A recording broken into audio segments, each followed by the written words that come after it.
This is a story that sort of went under the radar. There's a pun in there somewhere, but did you guys hear about this? That there was a I should have remembered the name of the reserve center.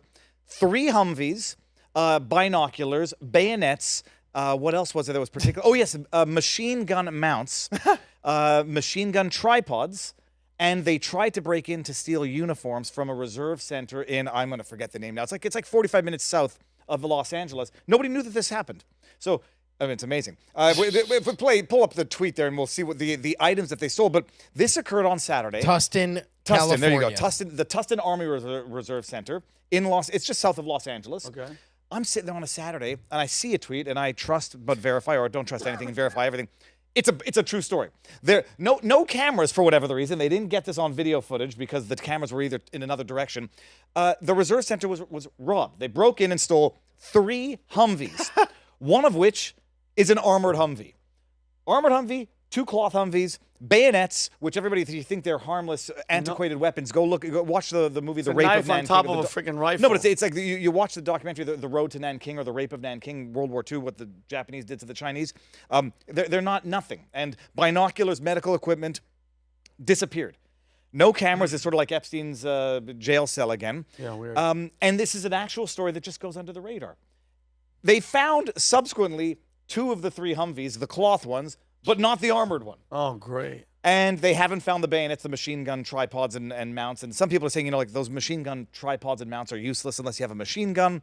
I was corrected that machine guns you can own a machine gun in America if you pay a certain extra fee and whatever. But yeah, so but you can do it. It's not like outright illegal. But then I also presume. How did Jake know that? That was so wild. Like, Jake just in the back yelled exactly the type of license you need in order to have the Humvee. I'm like, what? No, because American dream. Well, no, but I was always wondering how you had the machine gun centers in Las Vegas where you can go and fire them. But so apparently you can own a machine gun. Nice. I presume that these mounts might be useful for other firearms for stability, but I'm a Canadian schnook who knows very little about firearms. But it's a very convenient timing of this. They don't know who did it. They recovered 2 of the 3, but not the armored Humvee. We are a week out of the inauguration. We are dealing with criminal gangs looting the houses that have been evacuated. We're dealing the fact that they tried to steal uniforms also is very concerning. But they released this story with minimal follow-up. I haven't heard Gavin Newsom talk about it, where they say that they tried to steal uniforms and military equipment. So now you don't know if the military that you're encountering on the street, National Guard, are legit or criminal gangs who stole very, very serious equipment. And then I'm not connecting these dots. I'm just saying these dots are out there, and you can connect as you see fit.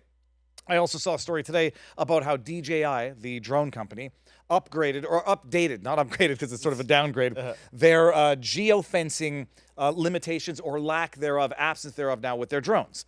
And from what the article, I had to double check this because somebody said now you can do whatever you want with your drone and you can fly DJI over restricted airspace.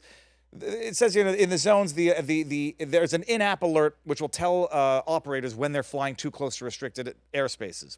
Whereas before, in theory, on the commercially available drones, it would just you wouldn't be able to fly into it. You wouldn't be able to fly above a certain height. So now they're sort of like putting that back in the hands of the operator, which is where the responsibility should have been in the first place.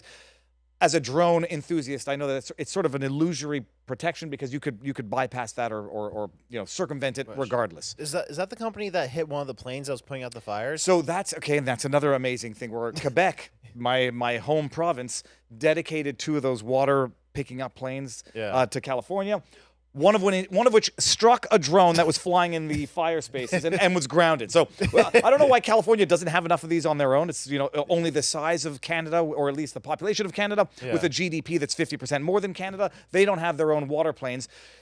Enough at least. So yeah, Quebec donated or offered 2 planes, one of which got grounded because it hit a drone. No, I don't know what make that was, but if one wanted to put this all together, they could draw some nefarious theories. The bottom line is there's a freaking armored Humvee that's gone missing. Nobody knows where it is. People are like, oh, they just want the scrap metal and whatever. And it's very, very suspicious. But it's madness out of California. They're not meth heads that stole a bunch of copper out of an abandoned building. This is an armored Humvee from a military base. No, it's like, they needed the copper. They might, the meth heads might go for the fire hydrants, which they don't replace. But it's a higher class criminal that's going for an armored Humvee. And there's just it's radio silence. Like I haven't heard any meaningful news covering. It's this. nothing like GTA, California right now. Like it's like playing Grand Theft Auto. It's the It's worst. Mad Max. I'm doing it, and it sucks because I have all my family's there. My brother, my sister, my mother, my nieces, my nephews. They're all there. My only niece is in Utah. But speaking of, and let me ask you guys a question. What do you guys think something? And just answer me honestly. Do you think something bad's coming? Yes. I'm talking about inevitability of something. And it's what is it called, Umberto? Rob, I think we talked about this. Is it karmic retribution? They have to let you know what they're gonna do before predictive programming. Predictive programming or astro. Is it dialectic? No, there's something else. What does the cabal do when they have to let you know their intentions before they do it? That's predictive. Karmic retribution. that They do it preemptive, whatever it's called. I'll find it out. Jake Sullivan, I think I showed you this before this. He's the national security advisor. They're all doing this final week. Corinne Jean-Pierre did it. Everybody's happy. And Peter Ducey's laughing with all these freaking demons, which I would never give them any of this grace. I hate that, like, even with Obama sitting with Trump, they're laughing. And no, bro, when you walked into that freaking, that funeral, those people were involved in destroying you and potentially killing you, period. Yeah. They all know what's going on, okay? They tried to destroy you, put you in prison. And if you believe in the deep state and you believe in that these demons are all together, Bush is related to Obama. If you don't think that they knew that somebody was going to happen to Trump, give me a fucking break. None of them would have shed one tear. If Trump died, do you think any of them would have been sad? Do you think Hillary Clinton would have been sad? They would have feigned sadness and been rejoicing behind closed doors. 1,000%. So this is the National Security Advisor, Jake Sullivan. I want to know, because we played this on the PBD podcast. I want to know, because he's saying goodbye, and he's saying this is the last time he's going to talk to people. You, our audience, the unusual audience, you tell me what he's trying to say. You know how you just, Rob, you played that video of Rogan, and Rogan was kind of hinting at something in regard to your Humvee and all this stuff that's kind of becoming. You tell me what you take away from this. Go ahead, now play this.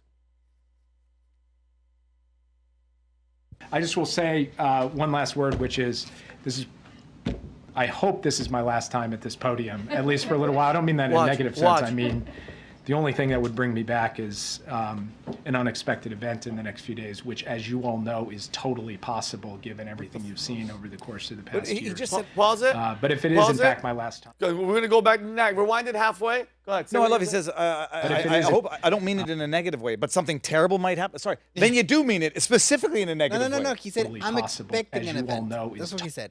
Yeah, rewind a little bit more. Okay, Go so back. event in the next few days. Go which, a as little you- bit back. Did he say it's totally possible, not totally? Listen closely. Right there. In Go a negative right, sense, I mean, right. the only thing that would bring me back is an unexpected event in the next few days, which, as you all know, is It's unexpected, totally not possible. Like possible, an given- unexpected event, okay, which he's a national security advisor. He should say an event Unlikely. happens. No way it's going to happen because we're good. We have the Department of, we have the Homeland Security, we have the FBI. I'm the national security advisor. That guy should not have that No, attitude. hold on. Play it actually one more time. Play from Just the beginning, because play from the there's a. I just put something together now. Go ahead. I just will say one last word, which is I hope this is my last time at this podium, at least for a little while. I don't mean that in a negative sense. I mean, the only thing that would bring me back is an unexpected event in the next few days, which, as you all know, is totally possible given everything you've seen over the course of the past years. But Given if it is, everything in we've fact, my seen. last time before you, I just want to say thank you for what you guys do every day. Given Thank everything we've seen over the past Few course of- years. within the last month, we've had the terror attack in New Orleans. You've had the Cybertruck attack, all of which have gone radio silent. Drones. Drones the month earlier, and now we have the California fires and stuff gone missing. It's predictive programming. It's sort of like we warned you, and now another Lee hop of astronomical proportions may Does occur. that make you feel safe? Does anybody feel, because what he's talking about is the inauguration. That's exactly what he's talking about. Or He's- the victory rally the day before. But either way, it's going to be highly attended events with tens, if not hundreds of thousands of people in attendance. Rob, be honest, does that make you feel comfortable that guy saying that? Because that to me, listen, I am that guy. I believe that all these people, nothing at this magnitude happens. The FBI can pretend like they don't know. They always know. They always have these people on their radar. They always know what the hell's going on. Nothing like that happens. 9/11 doesn't happen without them knowing. They all had warnings, and they knew about it, and they ignored it. Period. What was it, End of story. The one with the Muhammad drawing competition, where they were following the terrorist. Yeah, they followed him to the event. It is tremendously disconcerting because the lack of preparation for the things we've seen happen is an indication of what's to come. With Butler, the astronomical odds has to be something that was deliberately planned or allowed to happen. Then you get the New Orleans, where the local fire chief doesn't know that they have temporary barricades to protect on New Year's Eve. Yeah. They let these things happen because they need a crisis to justify their own existence. But that sounded like a little bit of political retribution. Yeah, and guess what? He knows what's coming, and I hope it doesn't. I hope it doesn't, for God's sake. So if you like this clip, click right here. And if you want to see more like it, click right here. Stay angry, Patriots.